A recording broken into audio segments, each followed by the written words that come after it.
नमस्कार दोस्तों, मैं आपका दोस्त बजरंग प्रजापति एक बार फिर से आपके सामने हाजिर हूं महागाथा महाभारत का एक और पात्र लेकर। आपने इस पात्र के बारे में बहुत सुना और बहुत जाना होगा। यह वही पात्र है जिसने धृतराष्ट्र के 100 पुत्रों को मृत्यु लोक पहुंचाया। यह वही पात्र है जिसने दुर्योधन का अंत करके महाभारत के युद्ध के समापन की घोषणा की। यह वही पात्र है जो अन्याय को सहन नहीं कर सकता और अत्यंत बलवान है। परंतु इस योद्धा की एक और विशेषता है जिसे बहुत कम लोग जानते हैं। यह योद्धा सिर्फ युद्ध में ही निपुण नहीं है, यह योद्धा अद्भुत योद्धा और नीति शास्त्र के ज्ञाता भी थे। आइए जानते हैं भीम के जीवन के कुछ खास पहलू जो उसे बलवान ही नहीं नीति शास्त्र में निपुण भी बताते हैं। महाभारत के अद्वितीय योद्धा महाबली भीम के बल और पौरुष में तुलना करने वाला उस समय कोई नहीं था। इनका जन्म वायुदेव के अंश से हुआ था। इनके जन्म के समय यह आकाशवाणी हुई थी कि यह कुमार बलवानों में सर्वश्रेष्ठ होगा। वस्तुतः भीमसेन शारीरिक बल में अपने युग के सर्वश्रेष्ठ योद्धा थे। बचपन में खेल खेल में वह धृतराष्ट्र पुत्रों और पांडु पुत्रों को बार बार पराजित कर दिया करते थे। इस कारण दुर्योधन इनसे विशेष ईर्ष्या रखता था। एक दिन दुर्योधन जल क्रीड़ा के बहाने पांडवों को गंगा तट पर ले गया। वहां उसने भीम को मार डालने के उद्देश्य से उनके भोजन में कालकूट विष मिलाकर खिला दिया। विष के प्रभाव से अचेत हो जाने पर दुर्योधन ने उन्हें लताओं से बांधकर गंगा के जल में फेंक दिया। जल में डूबकर बेहोशी की दशा में ही भीमसेन नागलोक पहुंच गए। वहां नागों के डसने से कालकूट का प्रभाव समाप्त हो गया और भीमसेन होश में आ गए और उन्होंने सर्पों को मारना शुरू कर दिया। इस पर जब सर्पों ने उनकी शिकायत नागराज वासुकी से की, तब नागराज वासुकी के साथ आर्यक भी भीम को देखने के लिए आए। आर्यक कुंती के पिता शूरसेन के नाना थे। अपने दौहित्र के दौहित्र भीमसेन को पहचानकर उन्हें अति प्रसन्नता हुई। भीमसेन को उन्होंने वहां के कुंडों का अमृत रस पिलाकर 10,000 हाथियों का बल प्रदान किया। महाबलवान एवं अद्भुत पराक्रमी भीमसेन अपनी माता और भाइयों के बहुत काम आते थे। वारणावत के लाक्षागृह से निकलने पर जब इनकी हिडिंब राक्षस से मुठभेड़ हुई तो इन्होंने खेल ही खेल में उस पराक्रमी राक्षस का वध कर डाला और उसके भय से परिवार की रक्षा की। महाबलवान भीमसेन की यह विशेषता थी कि वे अन्याय देखकर उसका प्रतिकार करने के लिए तुरंत तैयार हो जाते थे।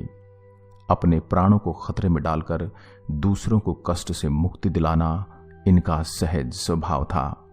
10,000 हाथियों का बल रखने पर भी वह किसी के प्रति अत्याचार नहीं करते थे। अपनी माता तथा बड़े भाई महाराज युधिष्ठिर के वह अत्यंत ही आज्ञाकारी थे। एक चक्रा नगरी में माता कुंती के आदेश से अत्याचारी बकासुर का वध करके इन्होंने समाज को उसके भय से मुक्ति दिलाई थी। वीरता की तो वह प्रतिमूर्ति थे। भगवान श्री कृष्ण के साथ जाकर इन्होंने प्रबल पराक्रमी जरासंध का मल्ल युद्ध में वध किया था। द्रौपदी के चीरहरण के प्रसंग में दुशासन के दुष्कृत्य को देखकर इन्होंने क्रोध में आकर सभी कौरवों को युद्ध में मार डालने तथा दुशासन को मारकर उसका रक्तपान करने की प्रतिज्ञा कर डाली और इस प्रण का निर्वाह भी किया। भीमसेन अद्भुत योद्धा होने के साथ साथ नीति शास्त्र के भी अच्छे ज्ञाता थे। उनकी नीतिज्ञता का पता उस समय चलता है जब भगवान श्री कृष्ण शांति दूत बनकर कौरव सभा की ओर प्रस्थान कर रहे थे। उस समय भीमसेन ने कहा, हे मधुसूदन, कौरवों के बीच आप ऐसी बात करें जिससे शांति स्थापित हो जाए।